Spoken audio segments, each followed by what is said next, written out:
আসসালামু আলাইকুম। সকল শিক্ষার্থীকে স্বাগত জানিয়ে শুরু করছি ম্যাথ ক্লাস। আজকে ম্যাথ ক্লাসে ষষ্ঠ শ্রেণী গণিতের প্রথম অধ্যায় অনুশীলনী 1.2 এর অঙ্ক নম্বর 4 অঙ্কগুলো সহজে সমাধান দেব। তাহলে দেখো, এখানে দেওয়া আছে 4 নম্বরের নিচের এই ফাঁকা ঘর চিহ্নিত স্থানে কোন কোন অঙ্ক বসালে সংখ্যাটি 9 দ্বারা নিঃশেষী বিভাজ্য হবে। তাহলে দেখো কিভাবে করতে হয়। নম্বর ক লিখি। এখানে দেওয়া আছে কি দেখো, দেওয়া আছে তুলি 5, এখানে খালি ঘর 4, 7, 2, 3। আমরা জানি কোনো সংখ্যার অঙ্কদ্বয়ের যোগফল লিখি। আমরা জানি কোনো সংখ্যার অঙ্কদ্বয়ের যোগফল 9 দিয়ে বিভাজ্য হলে বা 9 দ্বারা বিভাজ্য হলে প্রদত্ত সংখ্যাটি 9 দ্বারা বিভাজ্য বা 9 দ্বারা নিঃশেষী বিভাজ্য। দেখো সংখ্যাটি কি, প্রদত্ত সংখ্যাটির অঙ্কদ্বয়ের যোগফল। সুতরাং সংখ্যাটির অঙ্কদ্বয়ের যোগফল 5 যোগ এখানে খালি ঘর আমরা তুলতে পারি যোগ 4 যোগ 7 যোগ 2 যোগ 3 সমান এখানে কত হয় দেখো, এখানে 9 আর এখানে 10, এখানে 2 অর্থাৎ 21 হয়। 21 হলো 21 সংখ্যাটি 9 দ্বারা নিঃশেষী বিভাজ্য নয়। এর কারণ হচ্ছে দেখো 3 গুণ 7, অর্থাৎ 21 সংখ্যাটি 3 এবং 7 দ্বারা নিঃশেষী বিভাজ্য। সংখ্যাটি 9 দ্বারা বিভাজ্য নয়। কোন সংখ্যাটি দেখো, এই 21 সংখ্যাটি 9 দ্বারা বিভাজ্য নয়। সুতরাং 21 থেকে বড়, সুতরাং 21 থেকে বড় বা 21-এর কাছাকাছি 21 থেকে বড় সংখ্যা যা 9 দ্বারা বিভাজ্য, যা 3 গুণ 9 অর্থাৎ 27। অতএব 27 মাইনাস 21 বা 6। এখানে আমরা সংখ্যাটি পেয়েছি কত, 21। তাহলে 21 থেকে বড় সংখ্যা যা 9 দ্বারা বিভাজ্য, যেমন 27। 9-এর গুণের নামতা পড়লে আমরা পাই 3 নং 27। 9 2 গুণে 18 হয়, যা 21 থেকে ছোট। কিন্তু 21 থেকে বড় সংখ্যা হবে 27, যা 9 দ্বারা বিভাজ্য হবে। তাহলে 21 থেকে এই সংখ্যাটি বাদ দিলে, অর্থাৎ সংখ্যাটির অঙ্কদ্বয়ের যোগফল যদি আমরা বাদ দেই পাই 6। সুতরাং এই যে ফাঁকা ঘর চিহ্নিত স্থানে 6 বসালে 9 দ্বারা নিঃশেষী বিভাজ্য। তাহলে সুতরাং ফাঁকা ঘর চিহ্নিত স্থানে 6 বসালে প্রদত্ত সংখ্যাটি হবে 5, 6, 4, 7, 2, 3, যা 9 দ্বারা নিঃশেষী বিভাজ্য, যা 9 দ্বারা নিঃশেষে বিভাজ্য।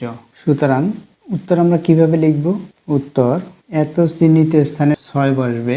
সুতরাং এত চিহ্নিত স্থানে 6 বসবে। দেখো অনুরূপভাবে এই সংখ্যাটি কি হবে, এখানে আমি সংক্ষিপ্ত ব্যাখ্যা দিচ্ছি। এখানে প্রদত্ত সংখ্যাটি 8 যোগ 1 যোগ 2 যোগ 7 যোগ 4। এটা যদি আমরা লিখি, এটা যোগ করি, এখানে 10, এখানে 11, এখানে 12, 10-এর সাথে 12 যোগ করি, তাহলে হবে কত, 22। সংখ্যাটি 9 দ্বারা বিভাজ্য নয়। তাহলে 22 থেকে বড় সংখ্যা যা 9 দ্বারা বিভাজ্য, 9-এর গুণের নামতা করি, 9 2 গুণে 18, 3 নং 27। তাহলে 27 সংখ্যা থেকে যদি আমরা 22 বিয়োগ করি, তখন কত পাই, 5 পাই। সুতরাং এই যে খালি ঘর চিহ্নিত স্থান, এখানে 5 বসবে। আশা করছি এটি বুঝতে পেরেছো কিভাবে এর সমাধান করতে হবে। এরপর দেখো নম্বর গ।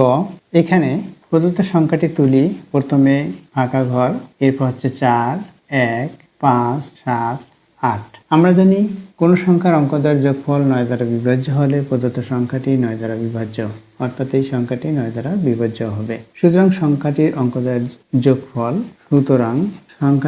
অঙ্কদ্বয়ের যোগফল খালিঘর ব্যতীত লিখি 4 যোগ 1 যোগ 5 যোগ 7 যোগ 8। কত হয় সেটা লিখি, সমান 25 হয়। দেখো এখানে এটা 5, এই 5 10, এখানে 15 হয়, 15 10 25, অর্থাৎ এটা হলো সংখ্যাটি কত, আমরা পাই 5 গুণ 5, অর্থাৎ প্রদত্ত সংখ্যাটি 5 দ্বারা নিঃশেষী বিভাজ্য হয়। 9 দিয়ে নিঃশেষী বিভাজ্য নয়, বা 9 দ্বারা 9 দিয়ে 25 বিভাজ্য নয়।